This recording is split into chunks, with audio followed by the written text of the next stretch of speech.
Solar Flash Update 2024. What I have learned about the fifth dimension so far will completely blow your 3D mind. Get my books on Amazon Kindle or Audible or at michaelwilliamdenny.com.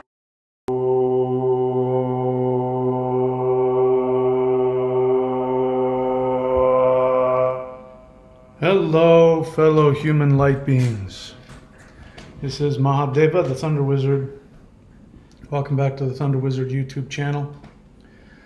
Today I want to try and explain more deeply some of the crazier things that I have learned having traveled to higher dimensions with the help of my higher dimensional friends as well as my interdimensional meditation experiences.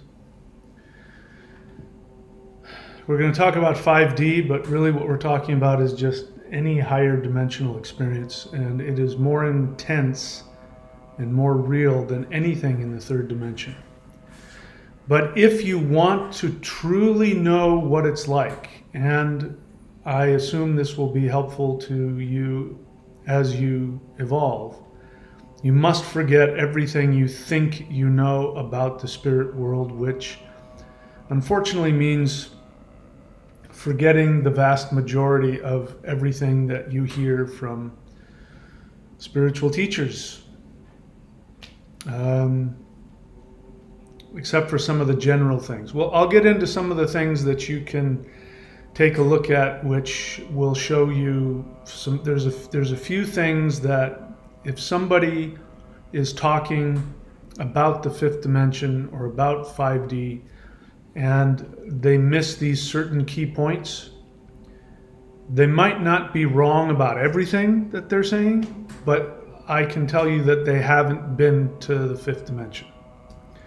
Because there are things about higher dimensional experiences that you cannot experience unless you've been there. And so, that's important. Again, everything that I teach comes directly from my personal experience. If I'm just theorizing about something, I will say that. If I'm not sure, I will say I'm willing to be wrong about this in the future. I'll say something like that. But everything that I talk about comes from my experience, and that's the way that I like to learn. And again, that's why I'm not uncomfortable completely, totally negating things that have been written in scriptures from different religions all over the world. Because if those scriptures, I don't care how old they are, how sacred they are, or who wrote them, I don't care about any of that. If what they say is contrary to what the actual experience is, I'm going to throw away what's been written in favor of what the experience tells me. Anyway, that's a whole other can of worms that we're going to take a look at. So if you're new to the channel, especially if you're coming over here from my Facebook page, The Path of the Thunder Wizard, I need you to do some things. I need you to subscribe, like, and comment. If you don't do that, this channel doesn't get picked up on the algorithm, and the algorithm doesn't send it to other people. So subscribe, like, and comment, share it with your friends, put it on your Facebook, Instagram, get people associated with this channel. The more people that listen, of course, the better it is for the channel. Go to the free playlist page, click on these three playlists: the Maoshan Qigong, the Interdimensional Meditation, and the 12 Steps to 5D. Those are the action steps. Remember I said I don't teach anything that I haven't experienced. So if you don't experience the things I'm talking about, then that means when I talk about them, you're only going to get a superficial understanding, and it's just going to go into this folder of, esoteric spiritual stuff that people on YouTube say. But if you experience it yourself, it's a whole other deal, and then you will have a much better learning experience, as well as, in my belief, you'll be that much closer to the shift that is coming. And then I need you to go to thunderwizard.com, which is a website, and subscribe to the Warrior 90-Day Lightning Qigong. That will give you access to all of the members-only videos teaching you all of the shaman classes and certifications. You'll have access to a bunch of things that I've been talking about on this channel for 10, 15 years. Basics about shamanism, basics about ritual, basics about mantra, basics about escaping the matrix, getting the third dimension to treat you like a deity and give you everything that you want. I've got all that stuff I've been talking about for 10, 15 years, and as well as the most powerful energy practice on the planet. So go to thunderwizard.com, subscribe to the Warrior 90-Day Lightning Qigong. You can unsubscribe whenever you want. You have nothing to lose. And I guarantee you won't find anything anywhere like it. So, getting back to the subject, what I have learned about the fifth dimension so far, 5D is more real and intense than anything in the third dimension. And you must forget everything you think you know about the spirit world. Listen, you can pick it back up. If you disagree with me, I'm okay with that. You can put your disagreements to the side for right now, listen to what I have to say, and if you want to go pick them back up on the way out, feel free to do that. I always say never take anything that any teacher says at face value. Never take anything they say for granted. That's why, anybody who says, but this book says this, or this teacher says that, and my response is, do you believe everything everybody tells you? Find out for yourself. Don't believe me. This is why I give you the interdimensional meditation. This is why I give you the Qigong. I give you all of the tools that I use that got me where I am. So don't take my word for it. Do the practices. And then when you find out that, if we happen to agree on things because of our experience, then it becomes a much deeper, more profound learning. All right, so I do have a list here, which I'm going to get into, but I want to get started with some notes I wrote, because there were some things that I wanted to get to in the notes I didn't get to. So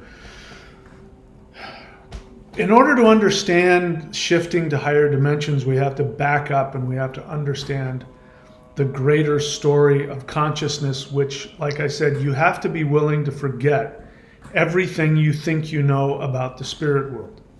If you're a human being in the third dimension, especially if you're in the, a modern human, especially if you've been introduced to spiritual concepts through monotheist religion, then you've been given an inaccurate assumption.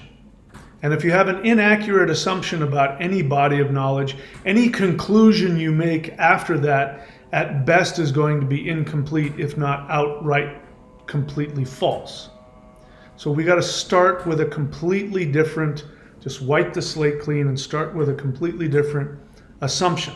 And that's what I'm going to share with you. My assumption based on my experience, which happens to coincide with other teachings that came before me. So I didn't make this stuff up. But I can tell you I've proven this through experience. So the first one is that infinity, everything you can imagine and beyond that exists, including all of the beings, all of the powers, all of the dimensions. Infinity is quantum enfolded into each separate finite soul. So that, of course, means your soul. Your soul, when I say you are God, this is what I mean. Your soul has within it a quantum enfoldment of everything in the multiverse. So that's just on one level. So that means everything and everybody, that means every other soul that exists, is quantum enfolded inside of your soul. So it is an illusion that you are separate from anybody. You're not. They all exist inside of you.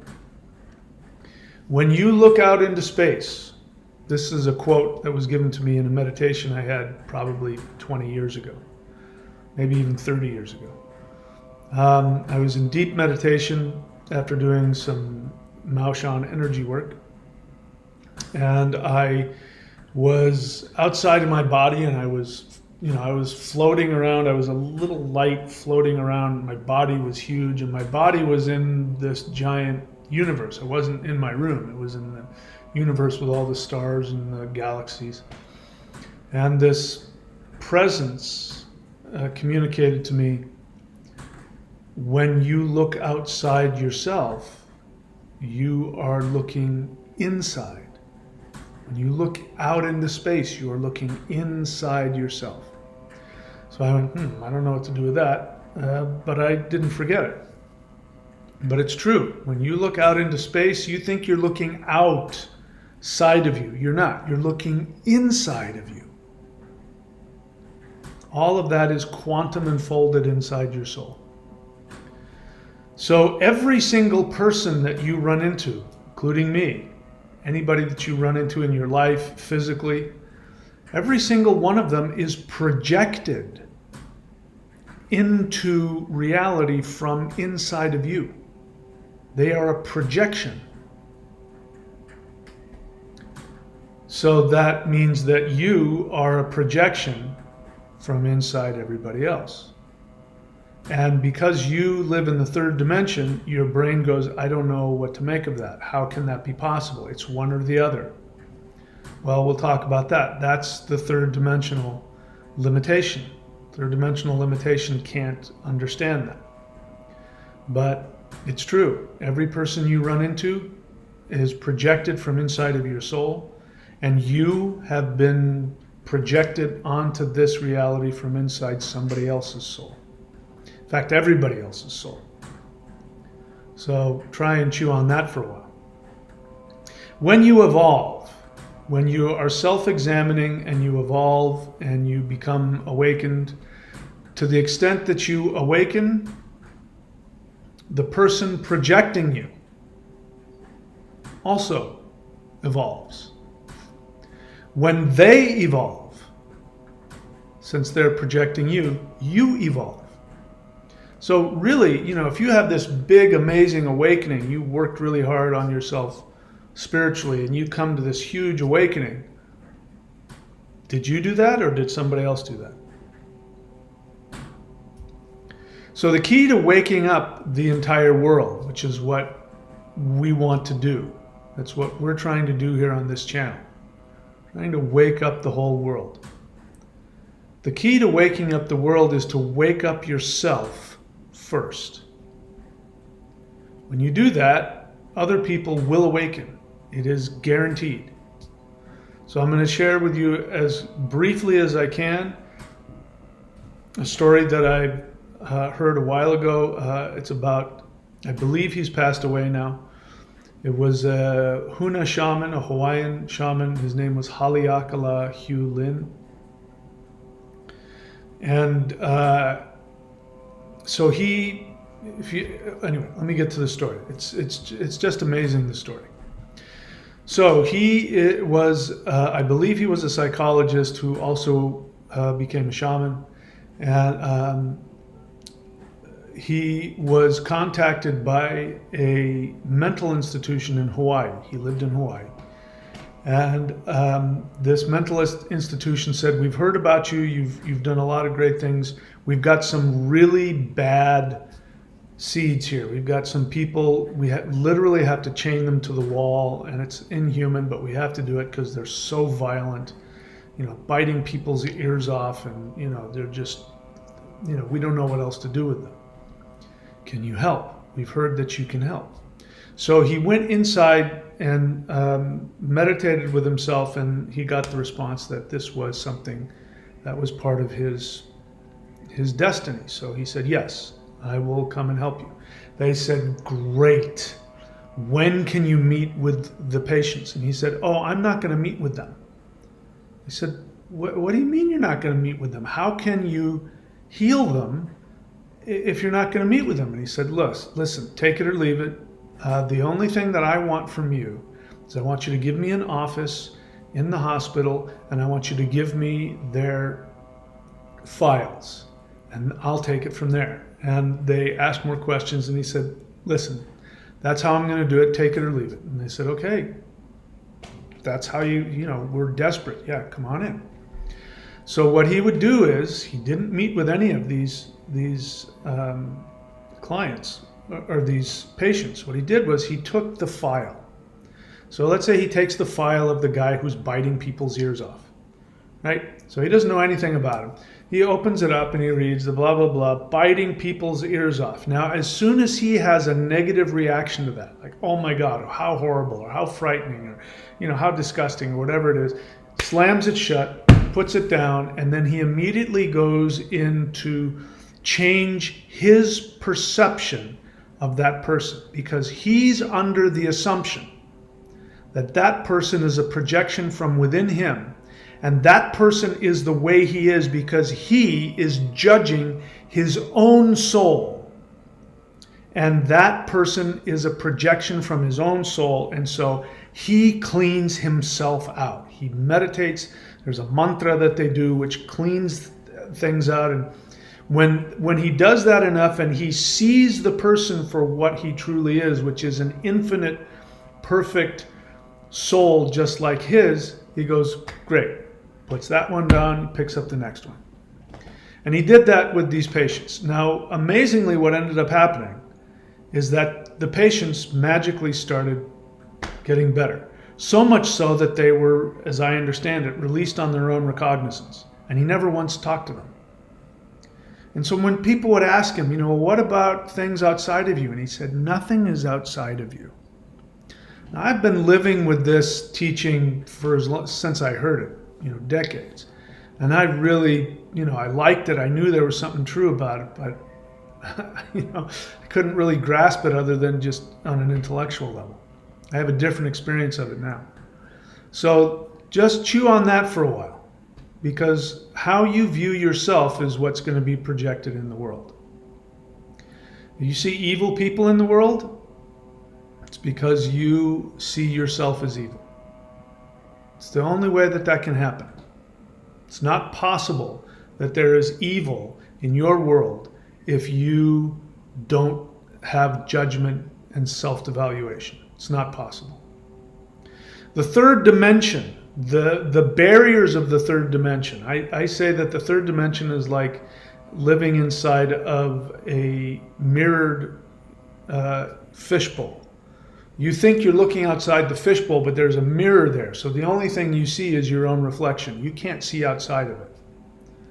And so for a moment, I just want to say that this is the limitation with spiritual teachers in the third dimension.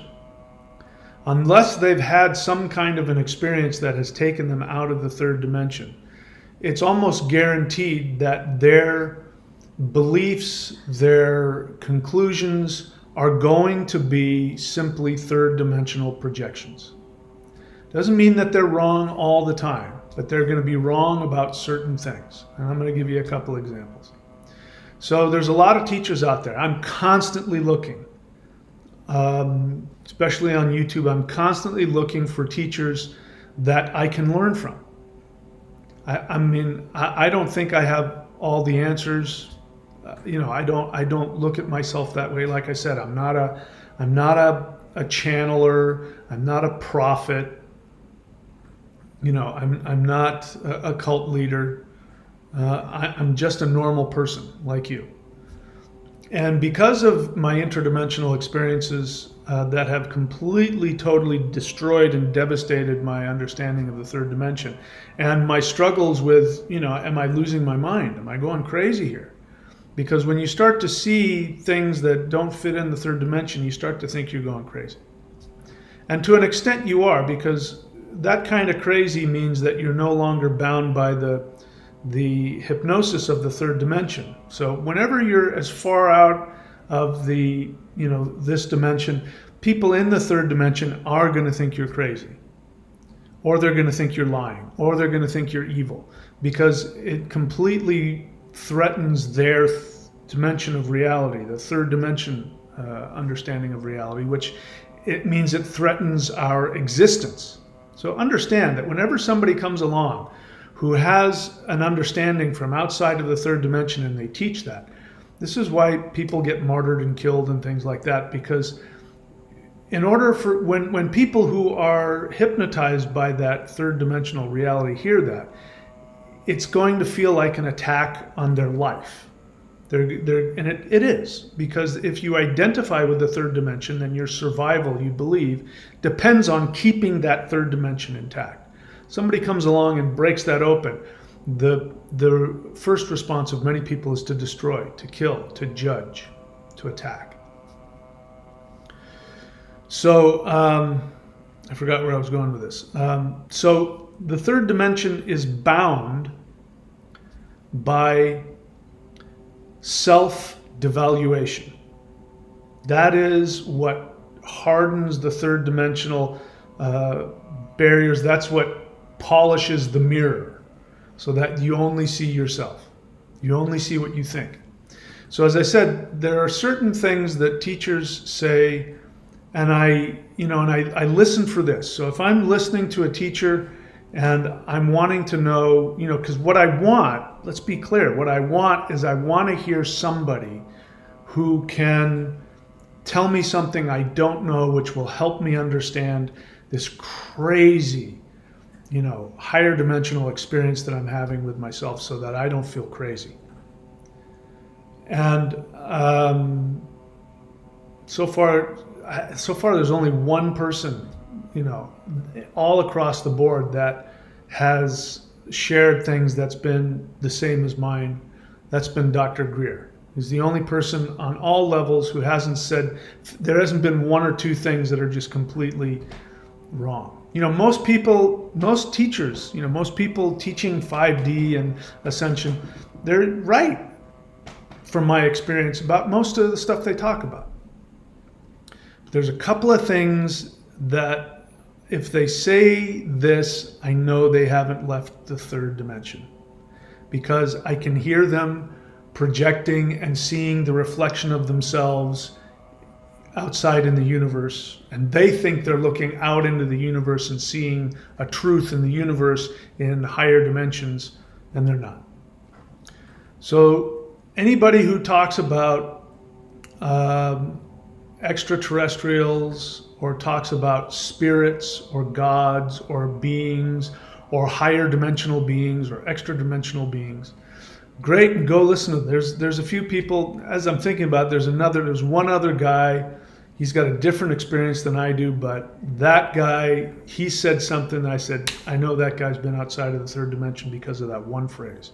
I know that he's been out there. So I know that he knows what he's talking about. There's no way that anybody could say that if they hadn't experienced it.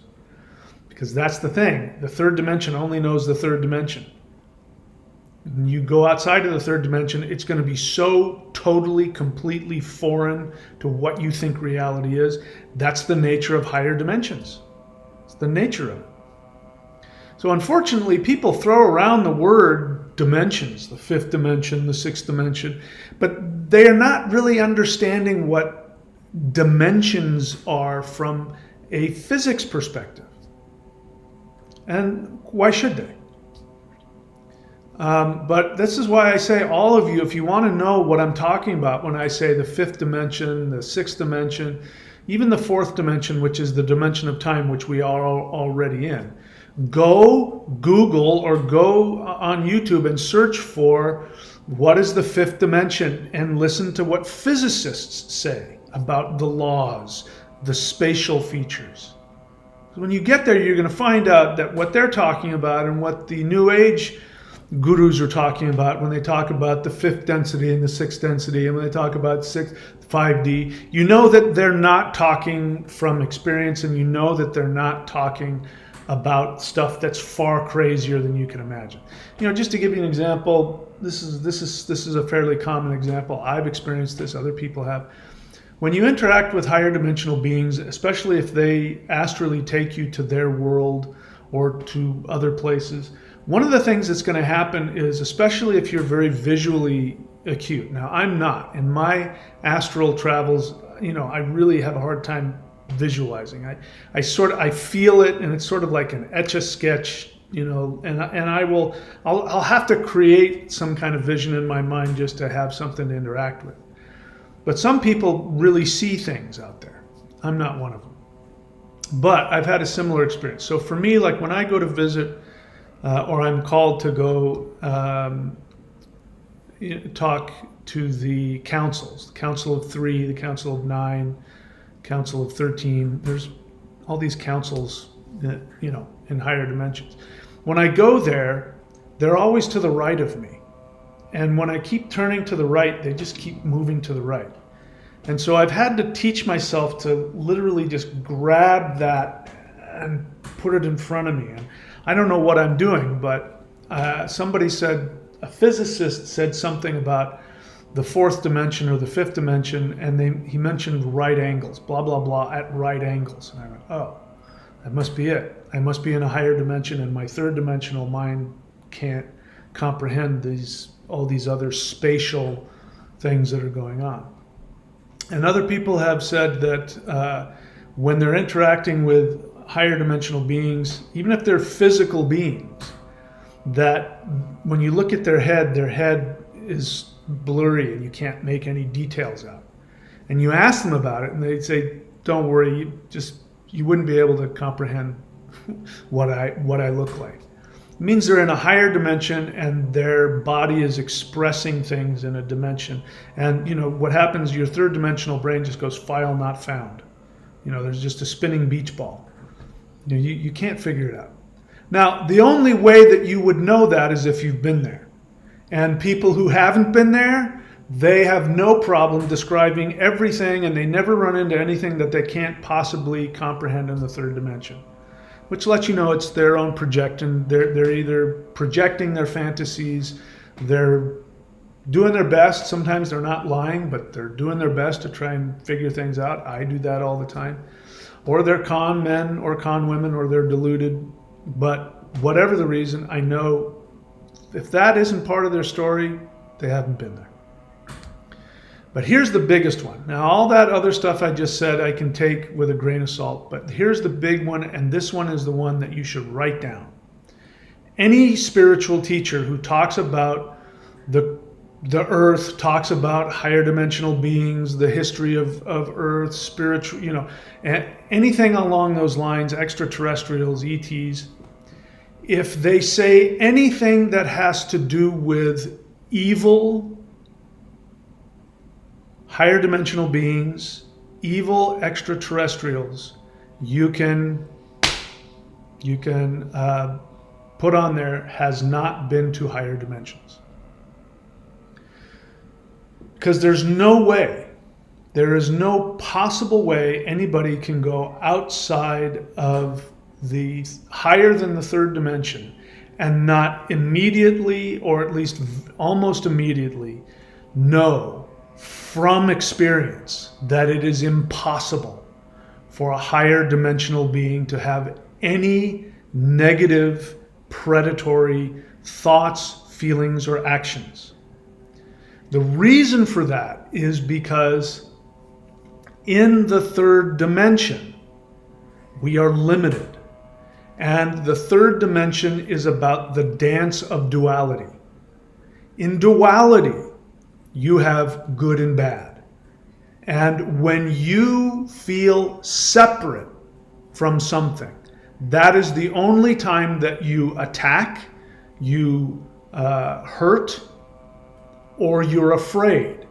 Any of those feelings. That's why anger, fear, hatred, judgment, all of those things are only found in a dimension that deals with duality, because you cannot have those feelings and at the same time be energetically and consciously aware of your connection to them.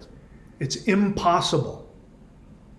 To be in the 5th dimension, by definition, means that you are fully consciously aware of the interconnection, the energetic and the conscious interconnection of all things. When you have that frequency, it is literally impossible to cause or want to cause harm to another being, because you would actually immediately feel that damage being done to you. And no conscious being causes themselves harm. In the third dimension, the second dimension, that's where the demons and ghosts live. Which, by the way, there's no such, ghosts are not the souls of humans.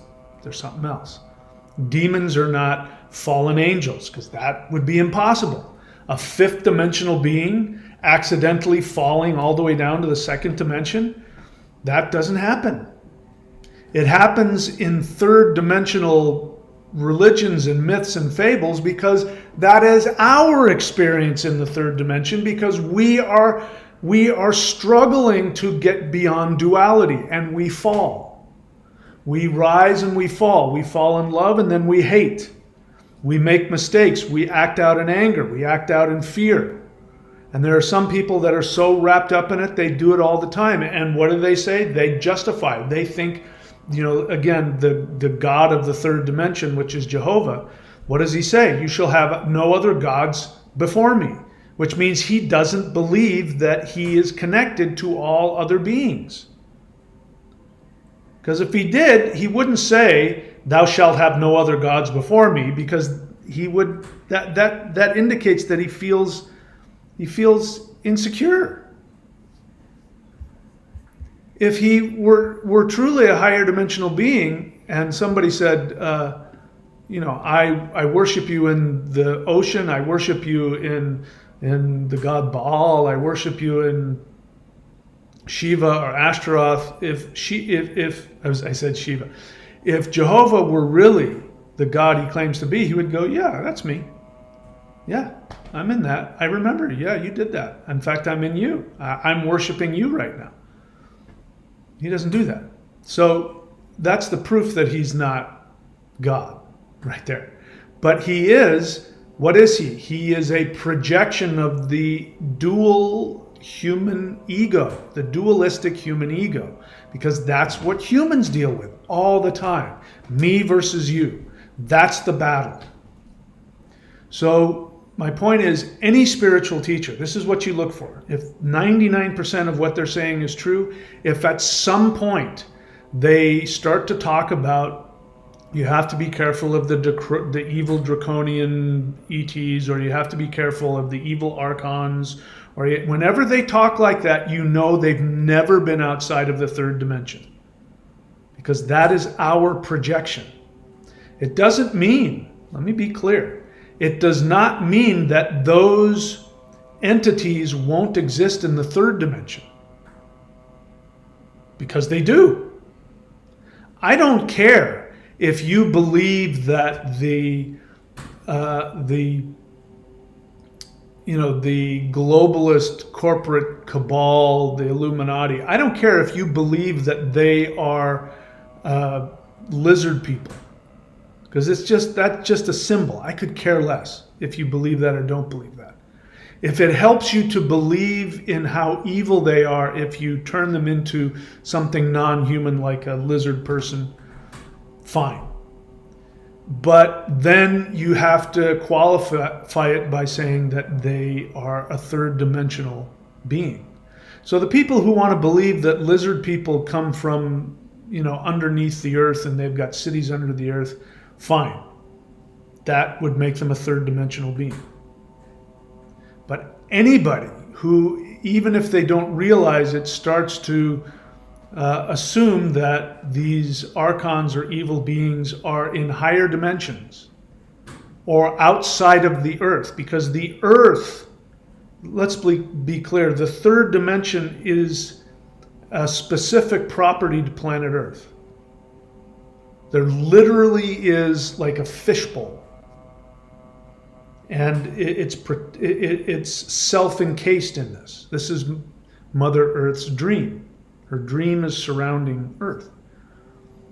So anyway, I could go on and on and on, but there's 2 points. Don't listen to anybody you want. Write down everything they say, like what they say, learn from them. They've got a lot to teach. But if they say that, I can promise you they haven't been outside of the third dimension. And I'm just saying that because today I was looking through, I was typing in certain phrases because I want to see, am I the only person that's experienced this?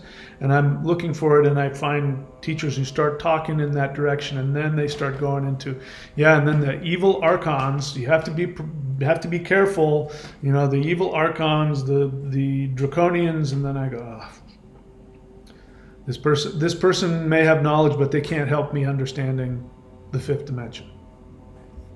All right, so, and the last thing that I want to say very quickly is that what we know from quantum physics is that every single particle in the third dimension, light, the mouse, my body, as well as my human soul, not my higher dimensional, but my third dimensional identity, my third dimensional mind, everything in the third dimension is a response to having been seen by something or somebody else.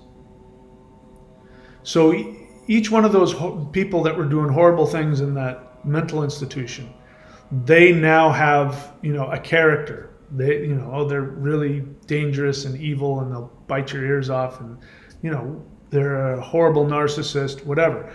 Those are like crystallizations. Somebody looked at them, probably their parents.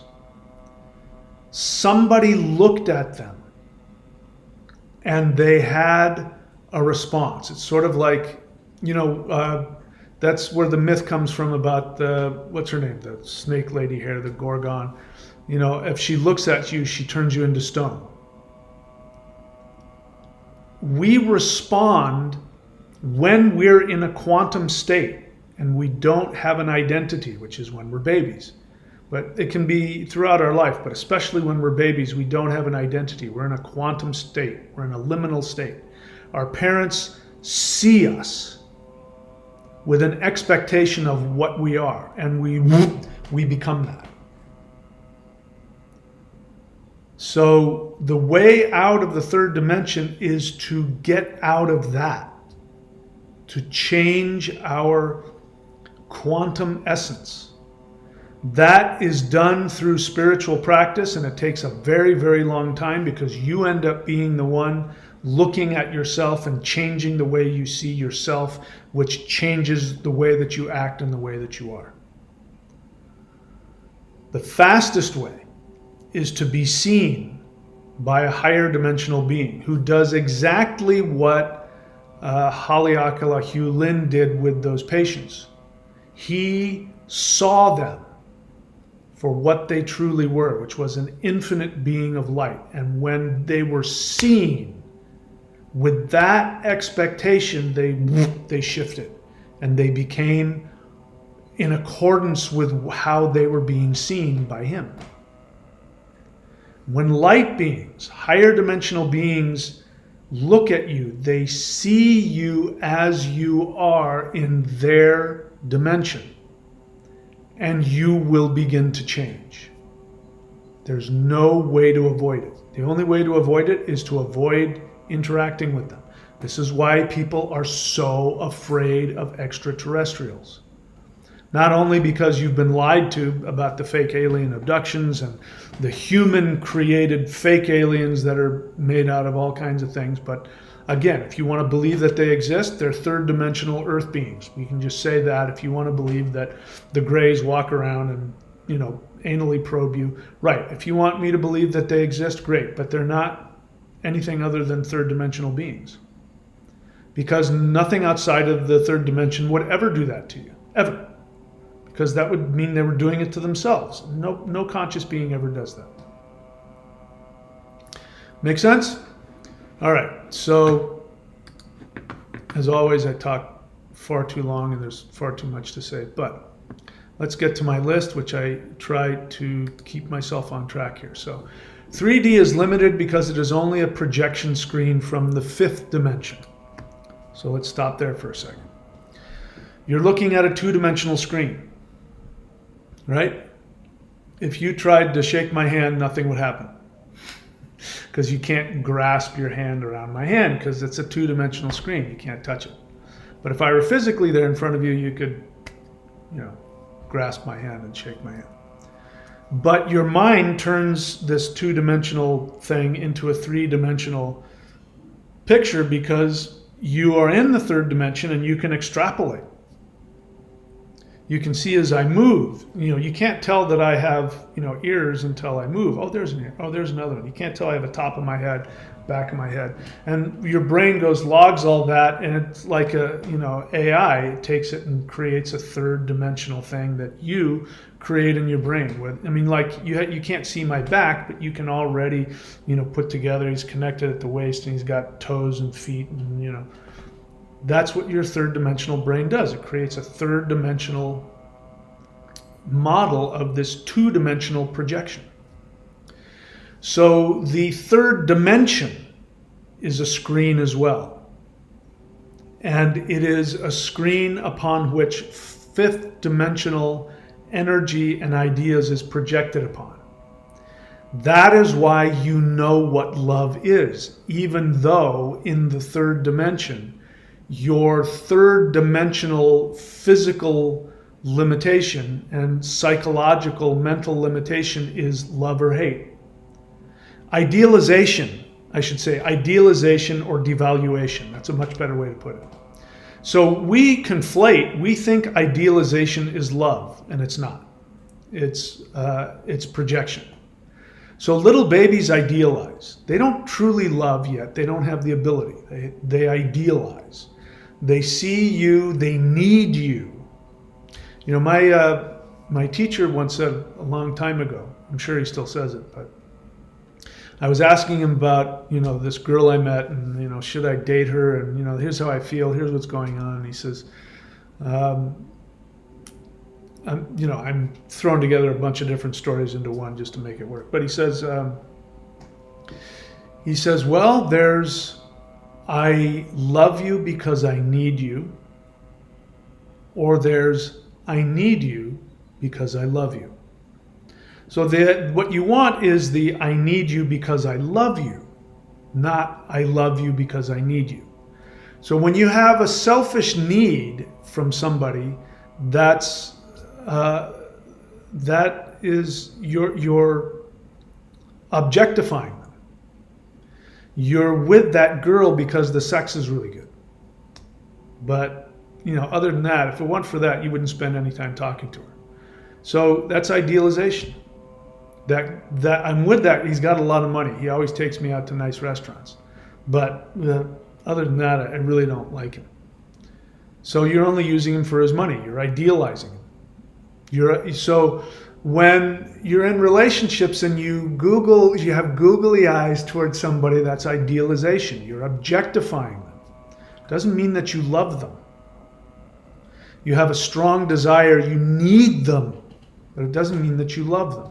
Now, don't get me wrong, this is the third dimension. This is how love always starts out in the third dimension. It's always a projection for the first 9 months at least, and then you get to know the person, and after that, then you go through a redefinition of the relationship, and then you decide you love them and you get married. Or after 9 months, right? Right about 9 months, you find out, we don't get along and he's not the one for me. It's because you've gotten past your idealization, your projection, your objectification of the other person. Me versus them versus me. But when you need somebody because you love them, that means that you're seeing them as an individual. You are seeing that they have value in and of themselves, and you take joy out of them existing. Like a piece of art. Why do you love a painting? It's because when you look at it, you see the value of it. You don't want to mess with it. You don't want to touch it. You don't want to hurt it. You want to keep it pristine and pure. And you look at another person, you don't think about, what your problem is, what you need to do, what I want from that guy, what I want from her. I wish she did this for me. I wish she did that for me. When you look at him, you go, I just love being with them because I just love that they exist. I appreciate them. They're just, whatever makes them happy. If being 100 miles away is what makes them happy, I'll miss them, but I will take more joy in knowing that they're happy than in me getting my selfish pleasure. That's love. And then if you need them because of that, that's a healthy three-dimensional expression. So the third dimension is about duality. That's why anybody who views higher dimensional beings as evil or destructive or narcissistic or sociopathic, it is their own projection. They are projecting and they're seeing their own reflection in the mirror and they're judging it. And that's how I know they've never been outside of the third dimension. So this is something it's not a theory. And I know people want to ask, how do you know they're not evil? And I always say the same thing. How do you know your best friend isn't evil? Because you have experience with them. You've experienced them. I've experienced not only higher dimensional beings, I've experienced higher dimensions. I can tell you that what little experience I have, which is again, muted in comparison to the real thing, I already know there's no such thing as evil outside of this third dimension. It doesn't exist. Evil is the opposite of good. Good and evil are dual things that exist in the third dimension. If I had to pick one, everything outside of the third dimension is good. Absolutely. No two ways about it. So 3D is limited because it is only a projection screen from 5D. So you see that? The third dimension, when you look at the earth, when you look at the sun, when you look at a human being, you're seeing not a two-dimensional projection on a screen, you're seeing a three-dimensional projection on a screen. That's all it is. And if you identify with that projection, you will be limited by it. So the whole point of spirituality and psychology is to individuate, which is to go beyond the projection into the essence, which is beyond this three-dimensional reality.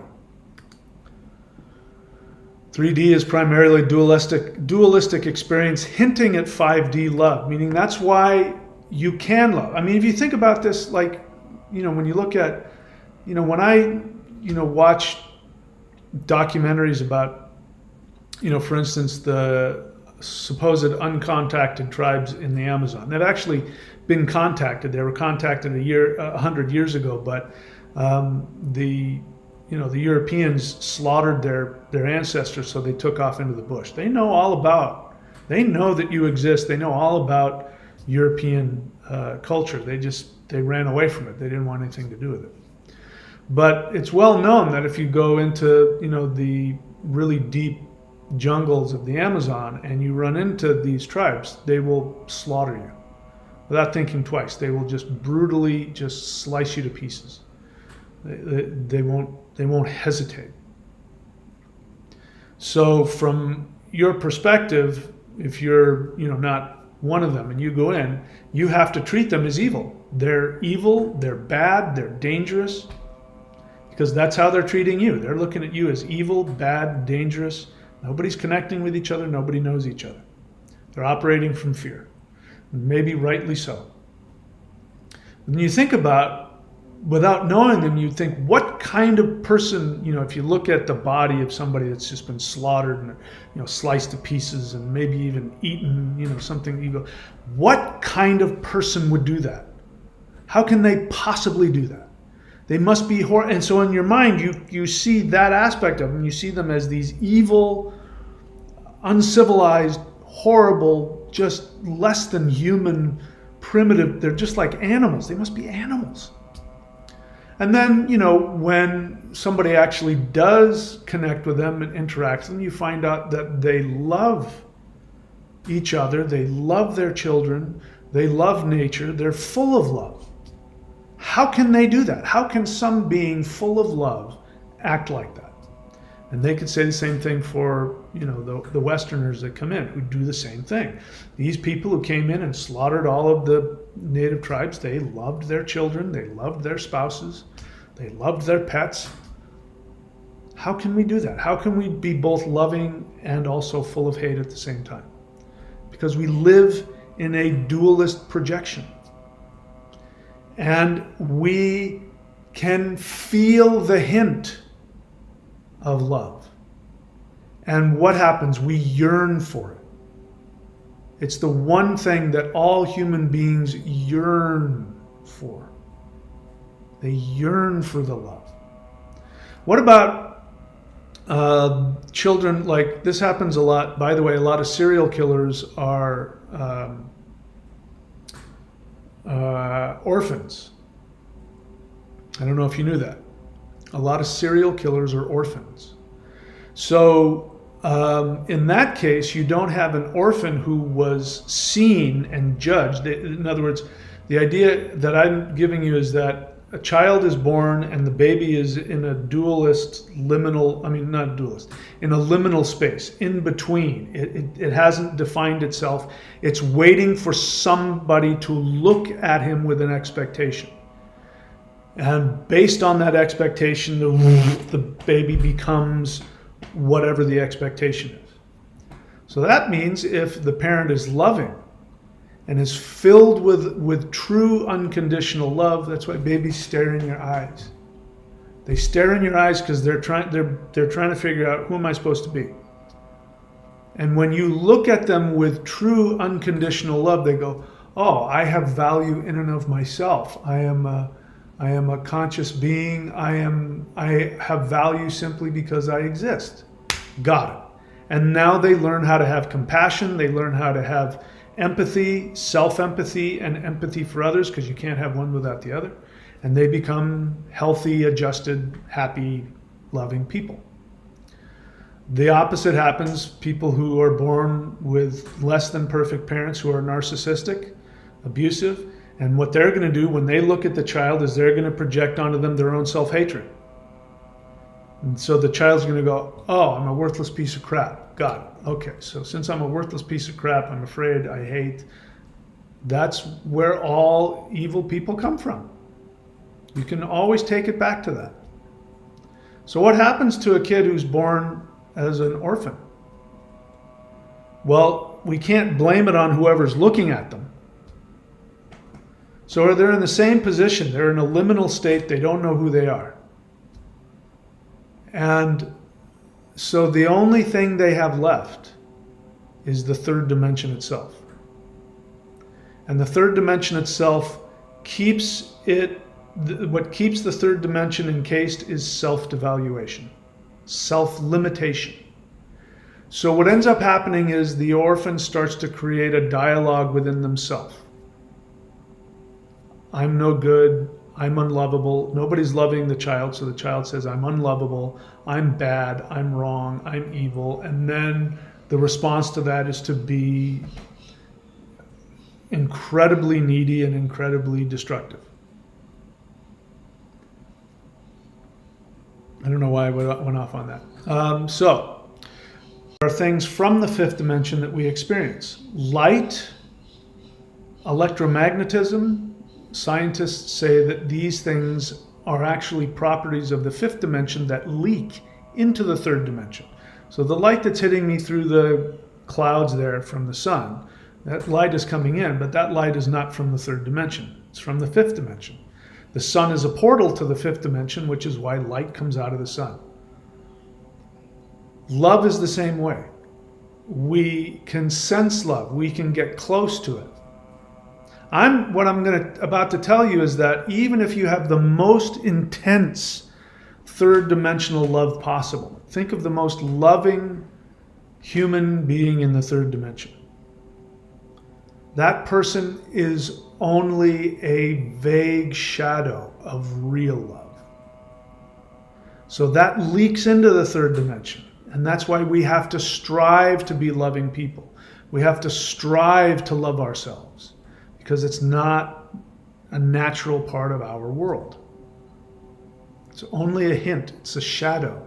It bounces back and forth, and we can grab onto it and we can yearn for it, but we can never truly achieve it in the same way that you can in higher dimensions.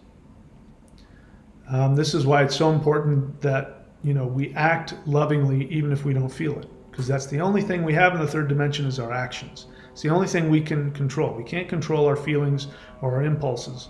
We might have some influence on them, but the truth is, we can't really control any of that, which is the problem with most people. When everybody asks me, how do I get over my fear? I say, when did I ever tell you were supposed to get over your fear? You're supposed to act contrary to it, because what most people do is they let the fear stop them. They think the fear, they want the impulse. People do things and then they say, I really felt I needed to do that. And I go, why? And then they can't really explain it.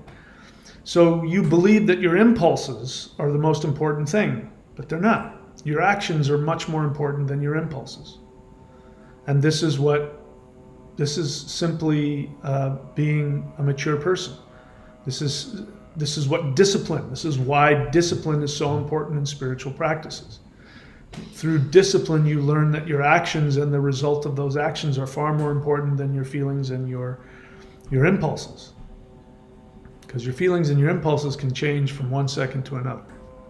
Values, actions, those you can control.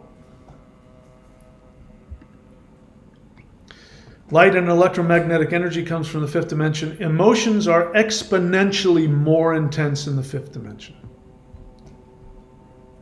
And this is what I'm about to share now. You won't know if you've never been to the third dimension. If you've been to the third dimension, you're going to know exactly what I'm talking about. If you've been to the fifth dimension, you're going to know exactly what I'm talking about. So, the love that comes from the fifth dimension, your first response will be a traumatized one. It will traumatize you. It will feel as though you are being attacked. That is because the third dimension, as I said, the glue that holds the third dimension together is self-devaluation. Look at relationships. You can look, TikTok has a bunch of memes on this. The things, what's the ick factor? And you'll see no shortage of women saying, I can't stand men that are really nice. Right? Women are attracted to bad boys. This is that whole, that whole meme of, I forget what they call it, the players. People go and spend money to learn from other guys about how to treat women like crap because you'll get laid. It's a real thing. It's not me. I was never good at it. I was always the good guy. And I'd have women I was, interested in, and they'd dump me for some a-hole that treated them like crap. And I wouldn't then they'd come back to me and they'd whine about why he was so mean to them. And then I learned about what the friend zone is. You get into the friend zone because you're too nice. But that's a third dimensional thing. Guys are the same way. Guys chase after those devils in the red dress. Everybody does it. It's because self-devaluation is what condenses you into the third dimension. So when you feel higher dimensional love, your third dimensional sense of self, literally your third dimensional body starts coming apart. Feels like it's killing you. And in fact it is. It is killing your third dimensional self-devaluing reflection. And it feels like death. This is why, people say, how come I never see ETs? How come, and the only ETs you really hear about are the Greys, which are humans. They're third dimensional. They're not higher dimensional extraterrestrials. Real extraterrestrial beings, at the very least, you will have an experience that completely is beyond anything you've comprehended. And it can be very frightening. I shared with you about the guy who was out doing CE5 and he was looking for a ship and he felt really good. This is the thing, he didn't know what was going on. He felt really good. He thought he was having a good, meditation, and then he walked away and he thought, are those lights there? And he shined his flashlight and the lights from where he was sitting just went whoosh, and these, flashed him, and then he realized they were surrounding him the whole time, and it flipped him out so bad he went back home and spent all night with the lights on. Because he was just so scared. And you look at it on paper, there's nothing scary about that. You go, oh, the ETs were there. That's great. If a human was there and shined a flashlight, you go, oh, there's a guy with a flashlight. When an ET there shines his light, you flip out and you drive home and you sleep with the lights on your first time, because it's just so shocking. And anybody who experiences higher dimensional beings, and it's very rare. It's not, I'm not going to say it's impossible, but it's going to be pretty rare that somebody some part of them doesn't freak out. The reason why it's freaking you out is because the love they have for you is a higher dimensional love that your third dimensional projection does not comprehend. And it will feel like it's destroying you. Go back and watch my video, How I Became an Extraterrestrial. You will hear me choking back the sobs as I say out loud, I'm afraid, I'm afraid. Now, in my mind, what I thought I was afraid of was there's some non-physical being in a ship, and I thought I was afraid of that. I know now that that's not what my fear was about. That's what my brain told me I was afraid of. What was frightening me was the level of higher dimensional love that was hitting me. It frightened me. And I even said, I had the consciousness, to my credit, I had the consciousness to go, because of the abuse I suffered as a kid, I don't feel worthy of this experience. And I said, I need you to show me I'm worthy. And then the manifestations went through the roof. You can see it in the video, which only made me flip out even more.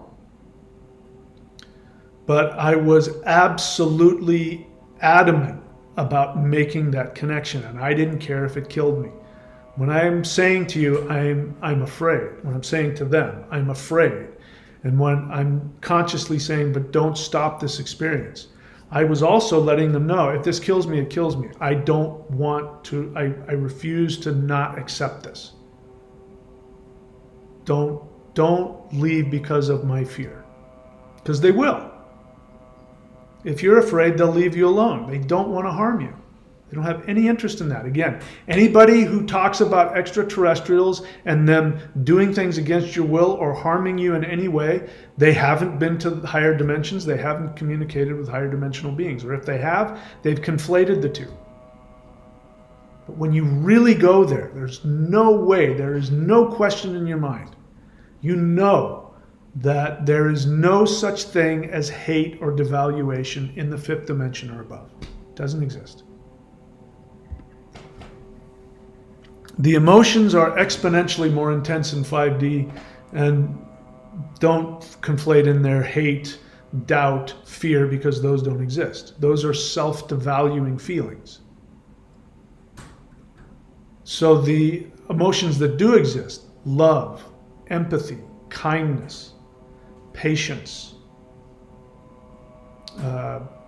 empathy, those are expanded exponentially, far more than you can tolerate in your third dimensional being.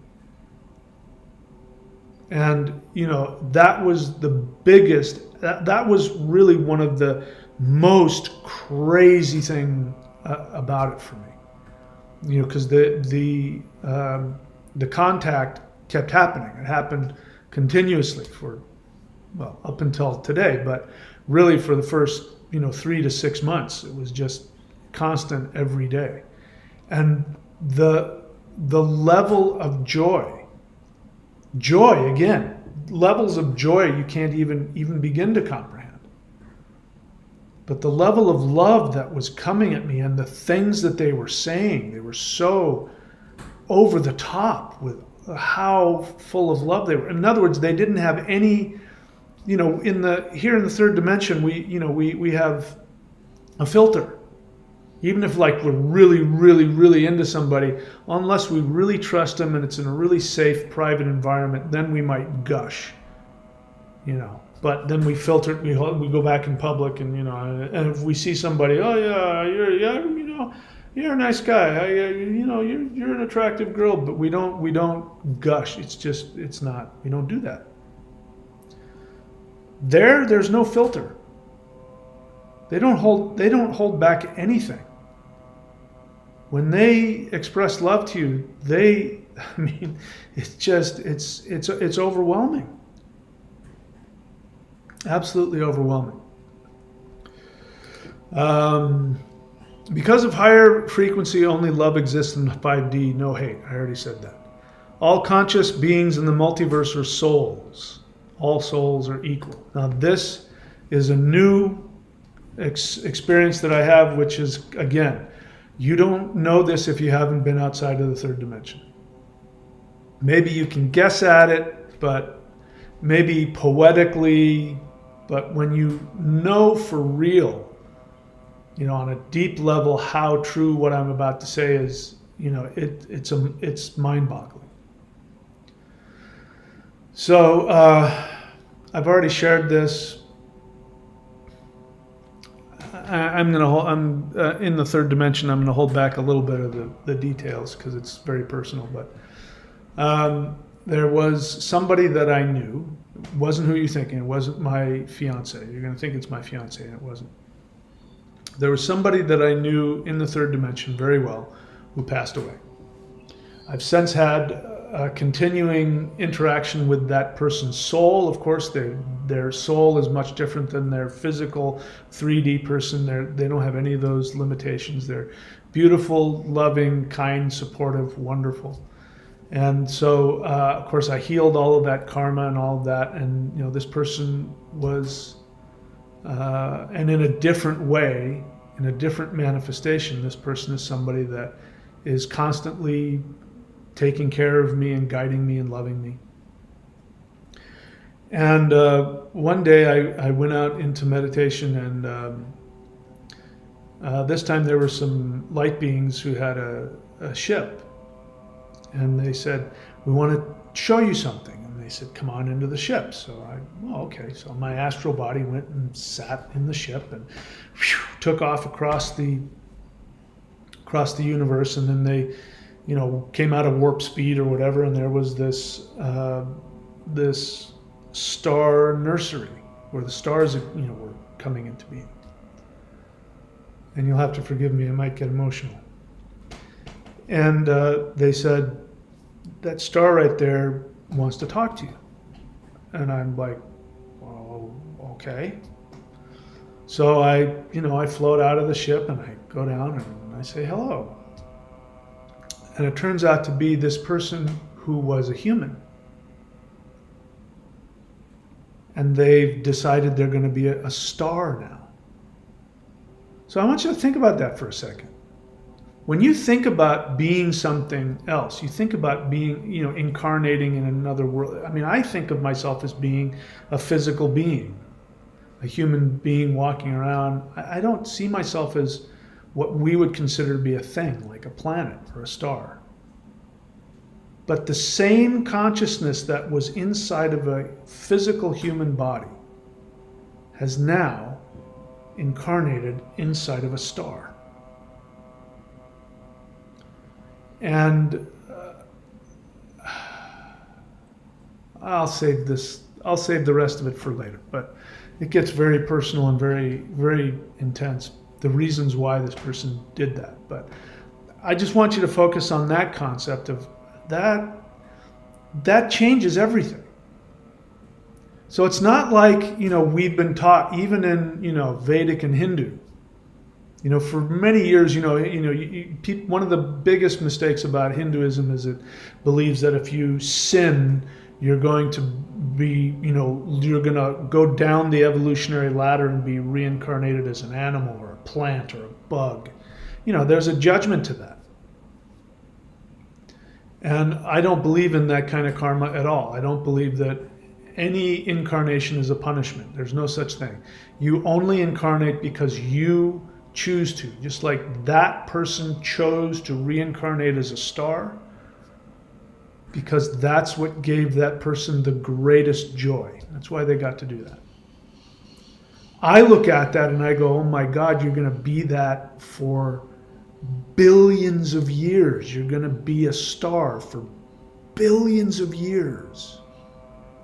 So I have a hard time with that. And as I was kind of saying that, like, I don't understand why would you limit yourself to that? And it was like, you'll understand when you get to this side. You'll understand it's not like that. Time doesn't work that way. But it's because this is the greatest expression of the feelings I have. I want to express the love and the feelings I have. And then she went on to say, and besides, this will give me a more powerful way to interact with you. And now, every time I talk to the sun, which is, another star, but they're all connected, and I say hello to the sun, I can feel that person saying hello to me.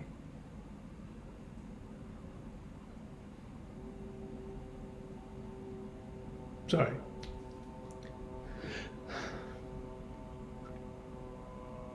Which expanded the love that this person is able to give me. Exponentially. So my point is that person has the exact same kind of soul that I have and you have. That's how this person has chosen to manifest for the next however many billions of years. Blows my mind. Now, if I were to say that, if I read from some scripture that we would go, oh, but when you literally experience it, it's a whole other deal. A whole completely different deal. So that means I don't look at anything the same anymore. When I see a dog, there's a soul in there. There's a soul that's not different from me. It's not lower on the evolutionary ladder. That person said, I want to run and play fetch and sniff other dogs' butts, and I want to dig in the dirt, and I just want to play and be happy, and that's just what I want in this life. And when I see a bird, somebody said, I just want to fly through the air in this life. They're no different than me. They're not lower on the evolutionary ladder. I don't see any of that anymore. I can't. I can never see that. Insects, plants, nothing is any different than me. It's the same essence, the same consciousness. A blade of grass can decide to become a human in the next life. That's what that soul wants. So this is something I've learned by being in 5D that I wouldn't have known otherwise. All souls exist inside all other souls. Every soul is God. We already talked about that. Each dimension upwards is exponentially more intense. So here's something you can't know if you haven't interacted with higher dimensional beings, or I should say, if you haven't interacted with a bunch of different higher dimensional beings. By the way, that's another reason why I know there's no such thing as evil higher dimensional beings, because I can't even count how many different beings I've interacted with, how many different species of physical light beings. I can't even count. There's so many of them. And then how all the different spirits and all the different dimensions I've been to and all the beings in the different dimensions, I can't even count. I promise you, if there was an evil one, I would have felt it. I know what evil is. I used to be an exorcist. I know I know the difference between I'm flipping out because the love is really intense, and I know the difference between that and I'm flipping out because this being is really evil. It's two different. A lot of people won't know the difference. It's very common to conflate the two. Most humans in the third dimension won't know the difference. You'll be just as frightened if a light being shows up and from the fifth dimension does some weird thing and messes with the lights or does something to get your attention in the third dimension. You're going to be just as flipped out by that as if it was a ghost. because you can't tell the difference. All you know is that something non-physical is messing with your physical reality, and you're going to flip out because you don't understand it. That's what most people do. Each dimension upward is exponentially more intense. So, when beings, I believe, who are in the fifth dimension, there's a lot of really kind, beautiful, gentle beings in the fifth, really gentle. Again, I'm going to get emotional. Really beautiful beings. Just their essence is so sweet, it's so beautiful, and so gentle. And those were the first beings that showed up when I first did CE5, and they couldn't communicate to me because I was too protected. And they're not harsh beings, so they're not super intense. They were much more aligned to our third dimensional vibration. I don't know how they might be in the third dimension, but further up the frequency scale. I haven't figured that out yet. But they can't reach you if you're not open to them. If you're not, especially if you've got fear, which I did, if you had judgment, which I did, if I had all of that. And so those things were, and I had my tough guy exterior, which I'm working to get rid of. Those armor plates made it impossible for them to reach me, because it's just not there. They don't vibrate at that level. And then, the being that did show up, very high vibrational energy, and he was a mantis being, so he had the power to literally break through my shell.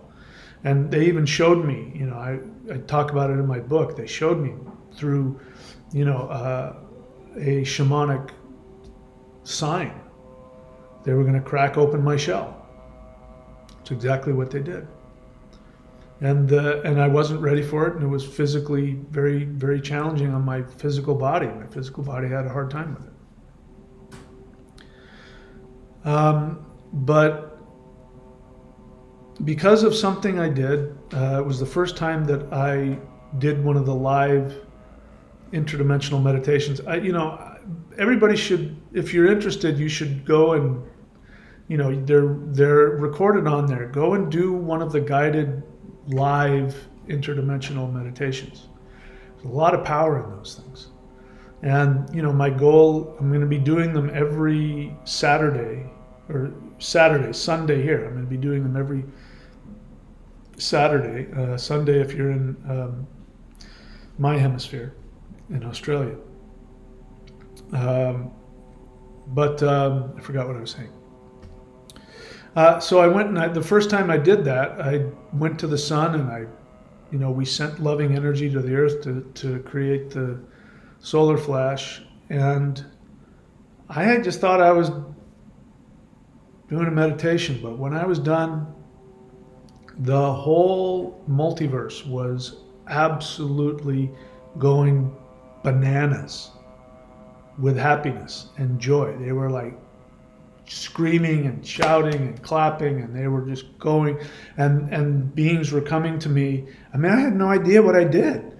They were coming to me and they were saying, "Thank you so much," and I'm getting flooded with all of this happiness and joy and intense gratitude, and I'm like, what'd I do? I don't know what I did. They said, "You have no idea how important that is, what you did." And I'm thinking to myself, well, why don't you guys do it? I found out later they can't, because they're not humans. This is something only humans can do. And I did it without knowing any better. I just went and did it because nobody told me I couldn't, so I went and did it.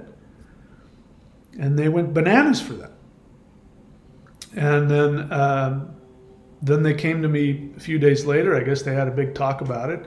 The feeling I got was that whatever I did had such a huge impact in the multiverse that they got together and said, "What do we do now? This guy just did something nobody's ever done before." Blah, blah, blah. That's the feeling I got.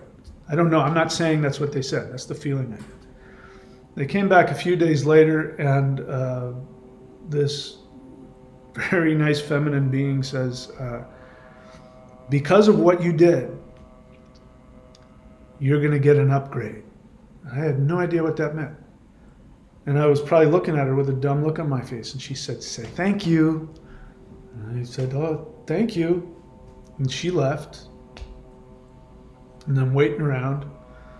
You know, somebody's supposed to come. And the feeling and the energy starts getting really, really heavy. Really intense. Like something was coming. And then, sure enough, I felt in the room and I felt in my body, I felt this unbelievably powerful energy that was frightening. Not because it was evil, but because it was like, you know, God is here. It was that feeling, like, you know, you're looking God in the face. Now, it wasn't God, but it felt like it. And I became aware that this was a being who was not in the fifth dimension. I don't know what dimension he was from.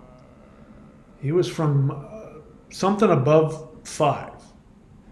And as you know, each time you go up a dimension, it is not a, you know, a linear shift like 1 + 2 + 4. It is like it's an exponential quantum shift in intensity. So the level of intensity, you know, I was floored. And then again, if I ever get to the point to tell you what they told me, you know, you'll know that I have no ego left. But I can't bring myself to say it publicly because, number one, I wouldn't want the judgment. People would think I'd lost it. And the other one is I just don't want to distract people. Because if I tell you what they said, probably will distract you from you doing your own work. So I won't tell you what they said. But let me just tell you that it was a title.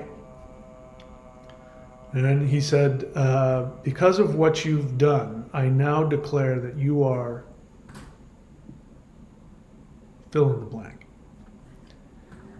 And when he said that, it wasn't the words, the weight of the energy that hit me. Because you have to understand, like our ancestors, your word is your truth. Now, in the third dimension, we can say something we don't mean. We can break our word.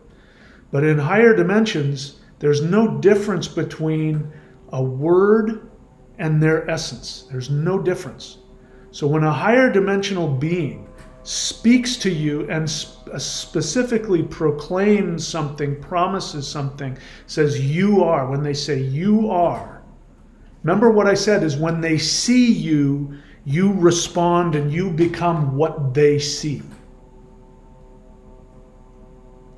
So when a being of that level comes and makes the declaration, Mahadeva, you are now that hit me.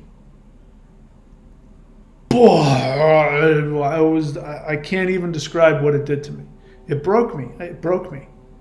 It was much bigger than I was. I was this big and it was this big. And it came and hit me and it just broke me. And at the time I didn't know what had happened. I didn't know what had happened. But I just, whoa. And then that's when you guys see in those videos, you see me having frozen shoulder and me saying I can't do videos for a while. It was because of what that being told me and the energy behind it. And I had to expand into it.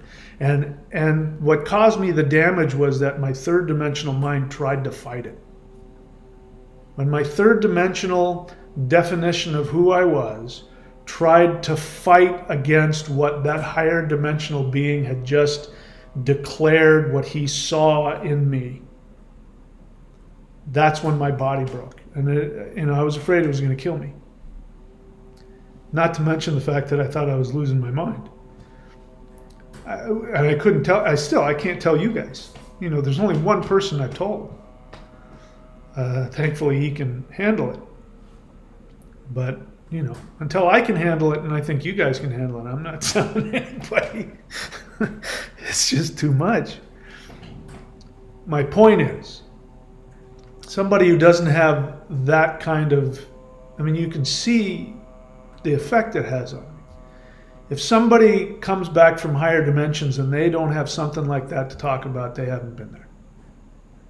So when these teachers, again, I got nothing against them. They're doing their best. They're trying to figure things out. Maybe they believe they've had something. Maybe they've had an intuition, and they're speaking as though it's true. You know, when guys come on my Facebook, you know, by the way, if you're on my YouTube channel, please feel free to go and follow me on Facebook, which is the Path of the Thunder Wizard. I've just been uploading, and it's going viral. I now have 500,000 views on my videos there, all of them.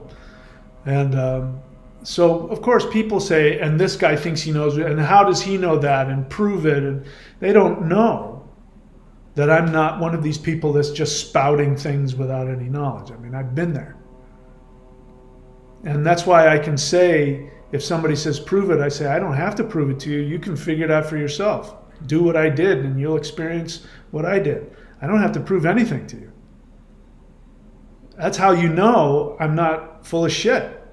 Because the guy who's full of shit says, I'm the prophet, I am the one voice of so-and-so, and I am the only way, and you must believe what I say. I don't believe a word of anything I say. I don't have any need for you to believe anything. I'm not looking to create a cult. I don't need any followers. I'm here to tell you, this is what I did, this is what I saw. If you want it, here it is, you go do it. And then you'll know. Because just like people who've been to war and they come back, they know. If somebody's been to war, you can look in their eyes and you know. You know that they know that you know that they know. And if you experience that, you'll come back and we'll look in each other's eyes and I'll know that you know that I know that you know. If you haven't been there, you can't know. You can't guess. You don't have a good guess. You don't have a good intuition. No way. You can't even come close to what's out there. And what is happening inside of me, things that are happening inside of me, there's nobody out there. Only those that have done this, that I talk to. Nobody else can even begin to, even my teacher. He hasn't done any of this yet. I keep telling him to do it. Because if my teacher had done it, then it'd be a lot, but even he's like, he can't possibly know. And, to his credit, he admits, I don't know what you're going through. I can't, that sounds really intense. Somebody said to me something months ago, could have been a year ago. Somebody said, thank you for anchoring this energy.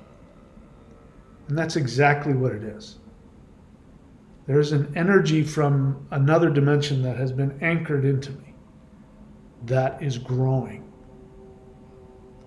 And the more that I accept it, the more that I told you the things that they told me that I can't even say out loud to other people. I have to tell myself that. I have to go, well, they said you're the,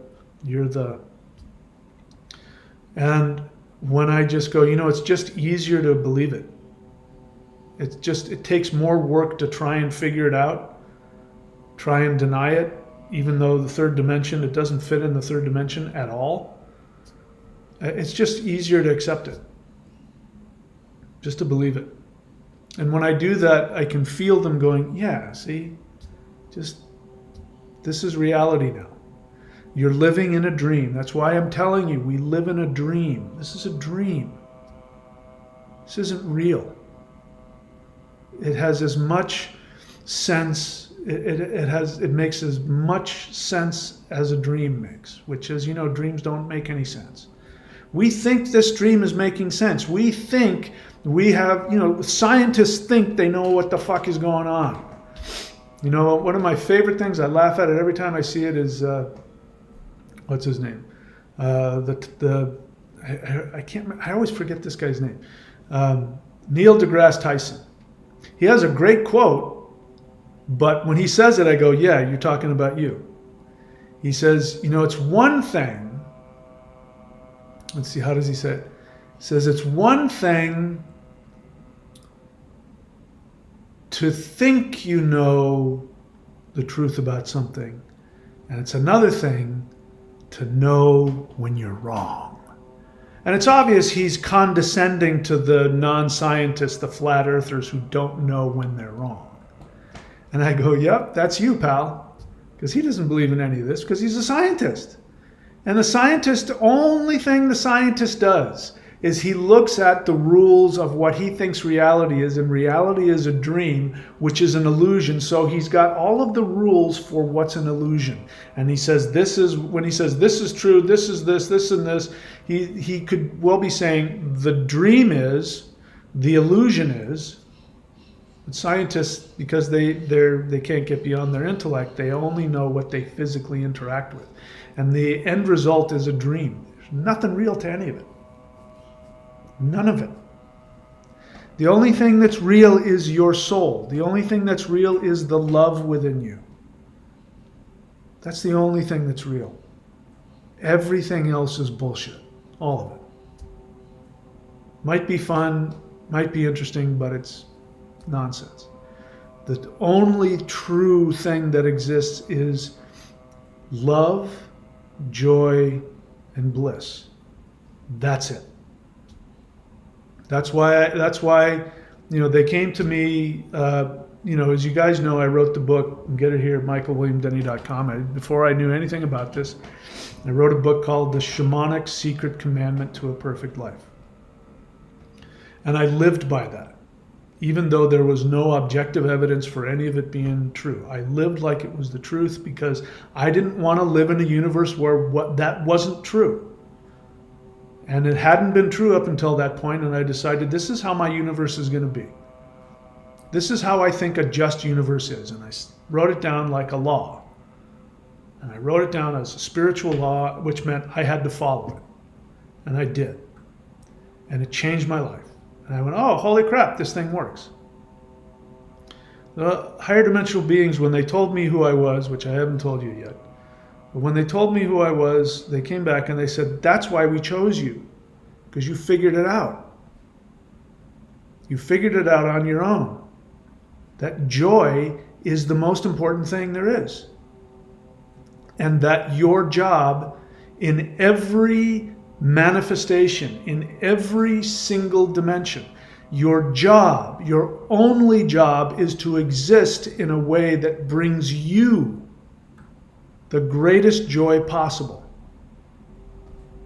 And they said, because you figured that out, we've made you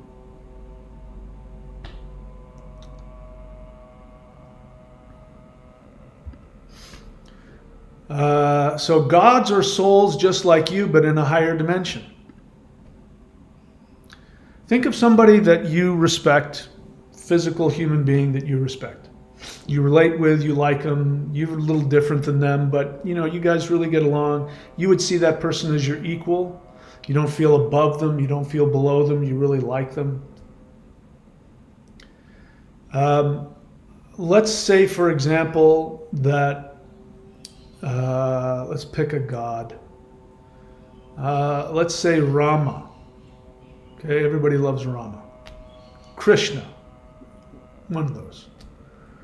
Let's say, hypothetically, that Rama exists at the 10th dimension. The reason why I picked the 10th dimension, again, do your research on physicists and dimensions. You'll know why I say this. Please get out of the New Age, pick and choose, the Book of Raw nonsense, all the garbage, the Gaia stream, video, TV, all that wannabe New Age nonsense. Half-truths and conflations. Go figure out what scientists have figured out about dimensions. You'll know why I say this. 10th dimension. At the 10th dimension, it's impossible to have a physical body. So let's just say, for argument's sake, that Krishna and Rama are in the 10th dimension. It is completely possible for you, your consciousness, to go to the 10th dimension. In fact, you're already there. You're focused on the 3rd, but you're already there. But let's say you had the ability to focus all of your attention into your 10th dimensional self. Rama and Krishna would be there, and they would be your complete equals. And you would find out that they're no different than me or you. If Rama or Krishna made their way down to the third dimension, they would also be your equals. This is the biggest thing that blew my mind. You are running around. You are on planet Earth with a bunch of other gods. Every single human you see, every single one, is a god of that caliber.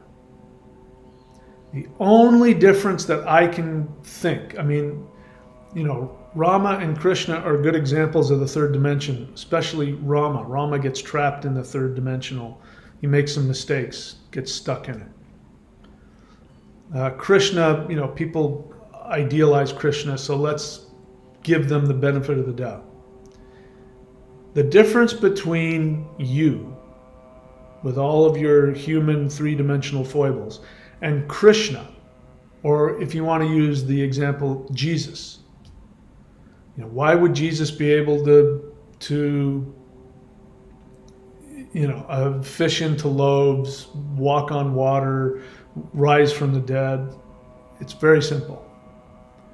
He identifies with his 10th dimensional self. That's it.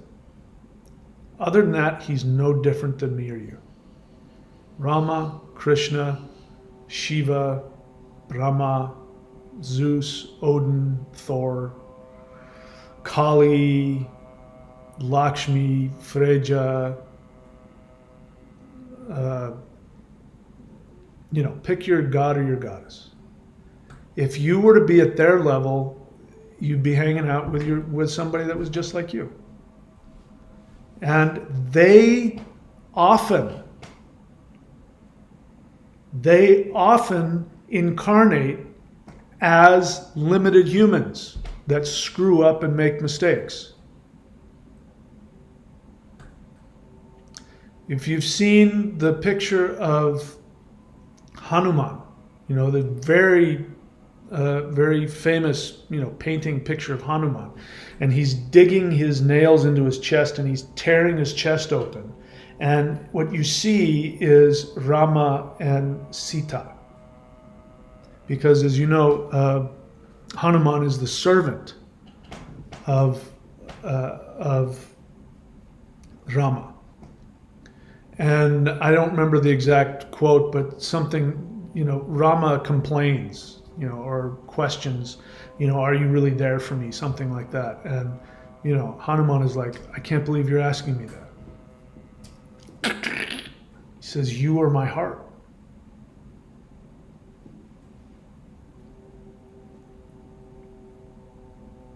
If you had any idea the immense sanctity of the being standing next to you in that smelly, screwed up human body, it means that a deity at the level of Rama, Krishna, Shiva, Buddha, it means that a deity said, I want to know what that's like. I'm going to leave all of my perfection and I'm going to go down there and I'm going to get in the slop and the muck and I'm going to be tempted and I'm going to make mistakes and I'm going to take karma on myself, because how can I possibly say I love these humans if I'm not going to get in there with them? This is why I come down on people who talk about NPCs. That people who believe that there's such a thing as an NPC. It's very offensive to me. Because I know that every human being, no matter how evil, that underneath that is a deity who has chosen to take on the human condition without any safety net. And they've gotten trapped, especially if they're evil. They've gotten trapped. And that's why I know if you believe in NPCs, it'll be very challenging to shift up. Until you can see yourself in every being, in the lowliest being, and you can see yourself, simultaneously you'll see yourself in the greatest deity. And then you can look that deity in the face. And not only that, when you can see yourself as being that deity, and you look that deity in the face, that deity will have to bow before you. Because that deity will then be in the presence of their God.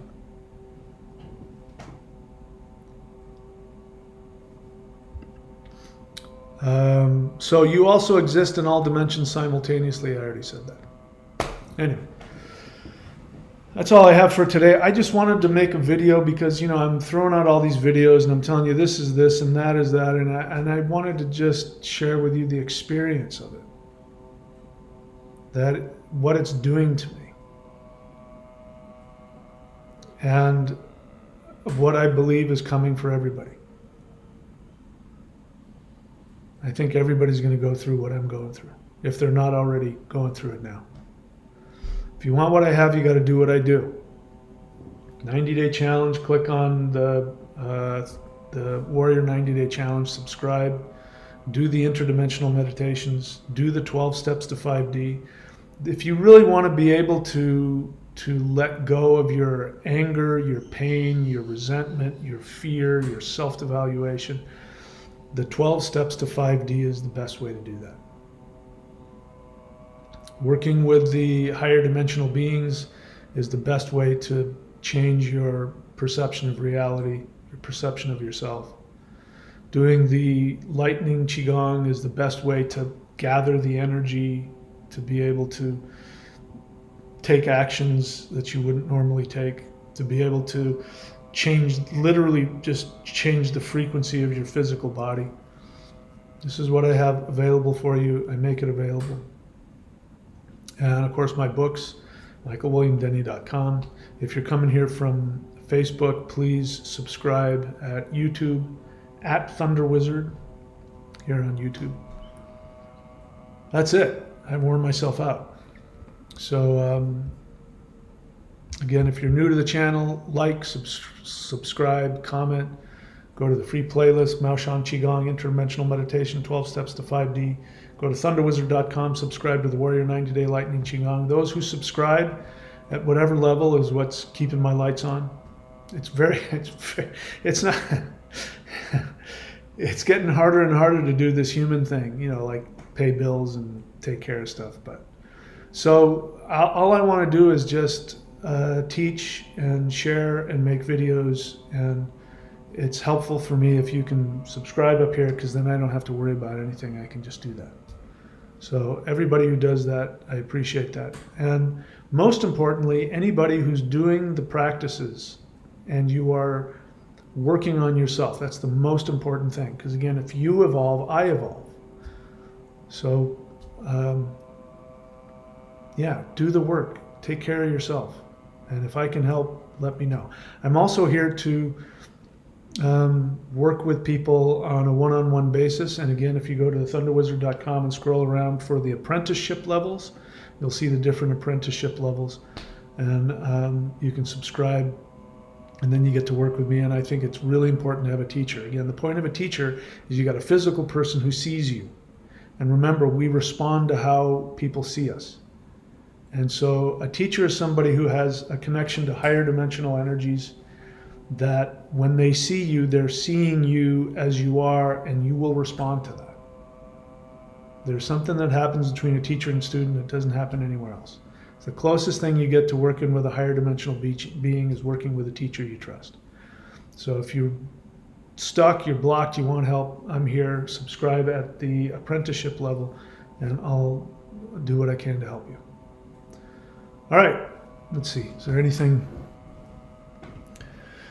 Jedi Black Knight question. Is it common for the Mao Shan Earth set to induce a state of heaviness or drowsiness? Yes, it's the Earth set. It's heavy.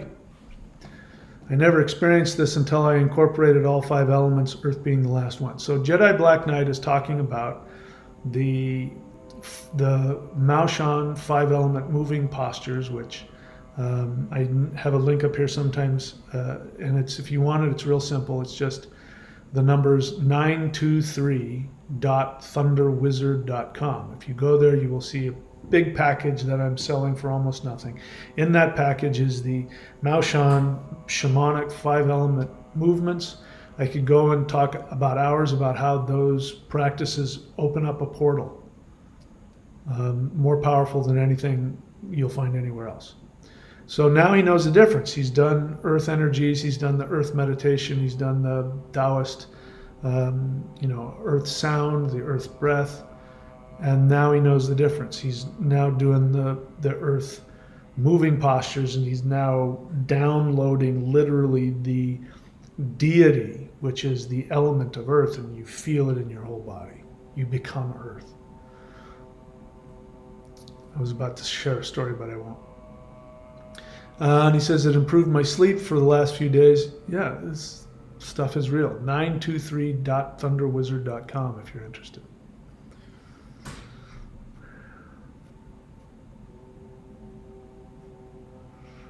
I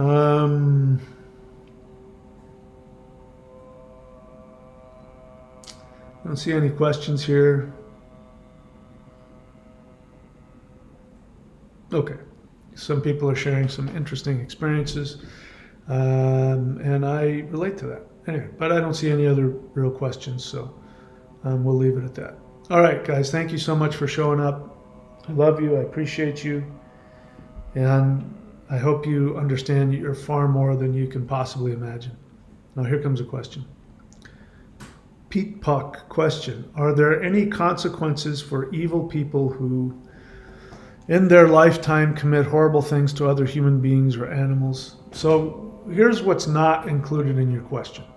You're not telling me why you're asking.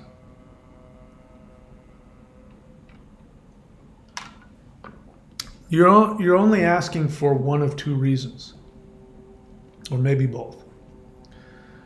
Evil people have hurt you. What happened? You got rid of the question? Why'd you get rid of the question? You want me to not answer it? You deleted it? Okay.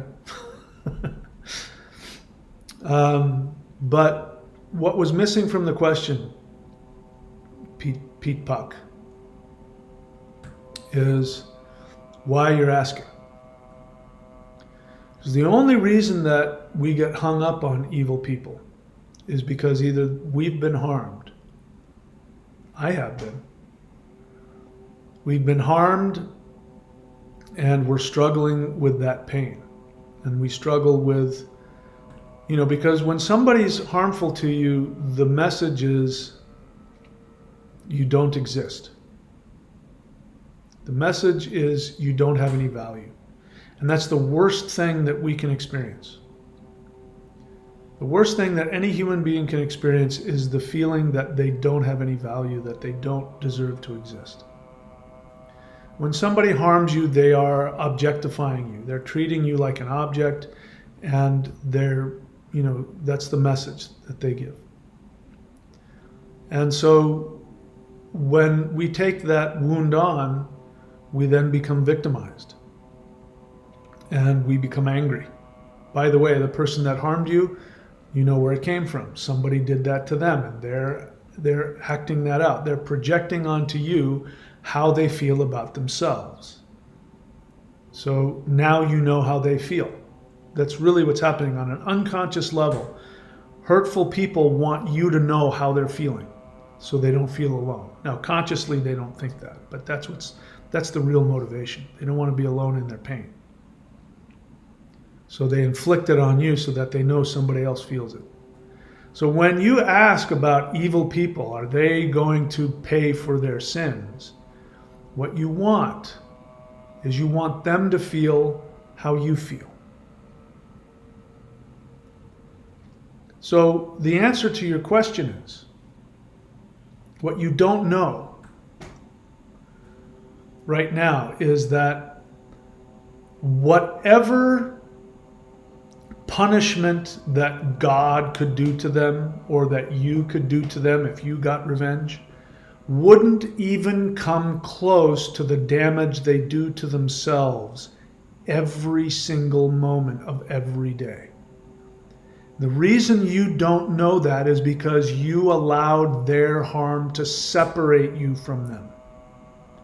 When you said that person is not human, that person is different than me, that person harmed me, they're evil, you now are separate from them and you can't know the truth, which is that they are in far more pain than you could ever inflict on them. And they are in far more pain than God's wrath. So when you ask, will they ever get their their comeuppance? Will anything happen to them? Is karma gonna come looking for them? It's already with them. It's already there. When you learn to love yourself and heal the wound, you will see that. And then you will have nothing but compassion for them. And then you will be at the true level of where God is. That's why in the fifth dimension, there's no judgment. You know, one of the reasons you know Jehovah is not God is because he judges. And the only people who judge are who are separate. And if you're separate, you're in the third dimension. And there's nothing wrong with that, nothing to feel guilty about. That's what the third dimension is. So you don't know that. Me telling you that isn't going to, I don't think, isn't going to magically make you have that experience where you're over your pain and your resentment and you see them for who they are. Me telling you that isn't going to do that. So that's why you have to do the work. The only people who are going to be free of anger, free of resentment, free of fear are people who make the decision. They say, I want to heal from this. And then they have to do the work. And the work that I've given you, I guarantee you will work if you do it, especially if you do it with somebody who's already done it, is the 12 steps to 5D. Steps 4 through 9. You have to start at step 1. But steps 4 through 9 will cure you of the resentment. Do you want to walk around being angry at somebody? That's you're re-wounding yourself every time you do that. Do you want to be free of that? Do you want to be able to, how about this? How would you like to forget that person even existed? I mean, really, literally forget that they existed. Do steps 4 through 9. But that means you have to be willing to do the work. You have to be willing to face the pain. And you have to be willing to stop being a secret about it. And then you'll be free of it. It's the most powerful way psychologically to change things. But if you don't, those, resentments are just, they're hamster wheels. You never get off of it. You want to know why people die of cancer? You want to know why people die of heart disease? You want to know why people have pinched nerves in their back and they have to walk around with a cane and be... These things are going on underneath the surface and they never get off the hamster wheel. I know, I'm 60 years old. So I know. For 30 years I've been healing myself of all kinds of things, and I've come to find out that all of the physical ailments that people go through when they're old got nothing to do with age. The only thing that does have to do with age, your hair gets, your hair goes gray. You might get some wrinkles. Your skin won't be as elastic, and you won't have the VO2 max. You won't be able to, run a mile like you did before. You're going to have to stop and take a. You might have to sleep a little more when you go to the gym. But outside of that, you can be completely 100% perfectly healthy. If you clean yourself from the inside out, the fear, the pain, the resentment, the damage, the wounds. It's your only job. It's your only job. If you do that, then you will see every human being. And if you don't, you know, you're not perfect and you still have hatred, you still have anger, you still have resentment, that makes perfect sense. It's only natural. You have more work to do. So, you know, your question, you were wanting to know, but I already knew. You could tell. That's why you erased the question. I knew what the real issue was. It has nothing to do with them. Is that you're struggling with your own pain. And you think by somebody telling you that evil people who have done bad things, and don't get me wrong, evil people do really, really unbelievably horrible things.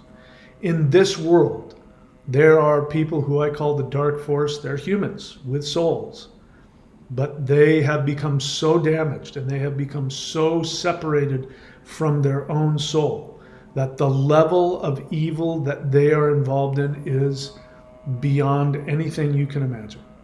That does exist, but it doesn't change anything. I have nothing but compassion for them. I feel very sad for the amount of pain they must be in to be able to do the things that they do. All right, so let's see.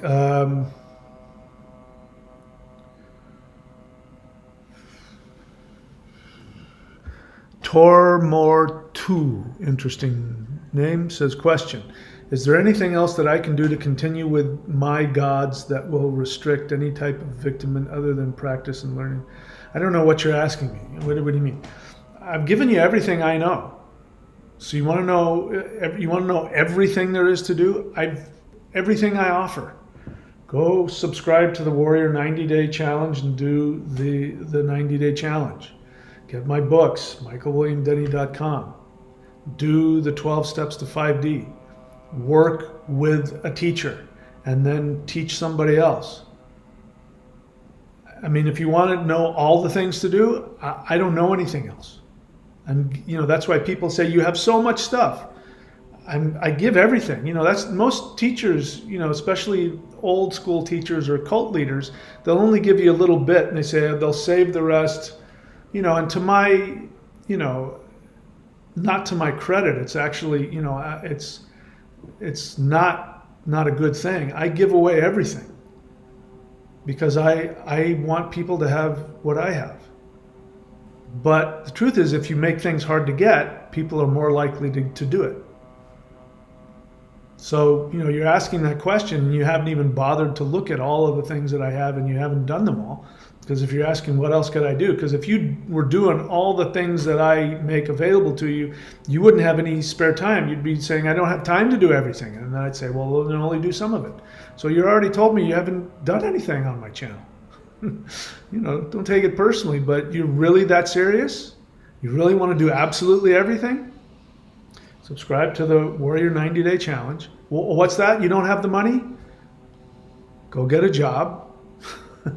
You know, again, people will tell you what they're willing to do. People say, I don't have the money to subscribe to the 90-Day Challenge. I know that you're not serious. Because if you were serious, you would go, you know, it's only $55 a month.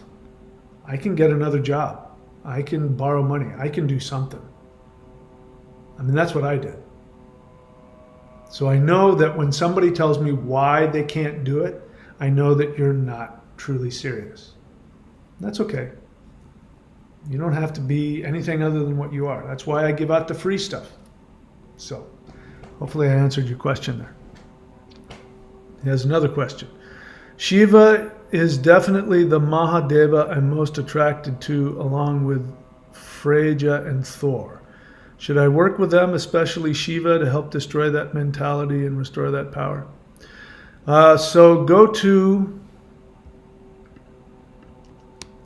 astrology.thunderwizard.com, and if you go there, you can get an astrological reading. That Vedic astrological reading will include a recommendation with a specific mantra to a specific deity that is literally aligned to your frequency. So you're asking a good question, which deity should I work with? So get a deity that is aligned to the specific frequency of you, which is manifests as your planetary chart. And if you really want to know, you're asking me a question. I don't know I can't tell by your question which deity is best for you. There's a few that are going to be more powerful and more helpful than others.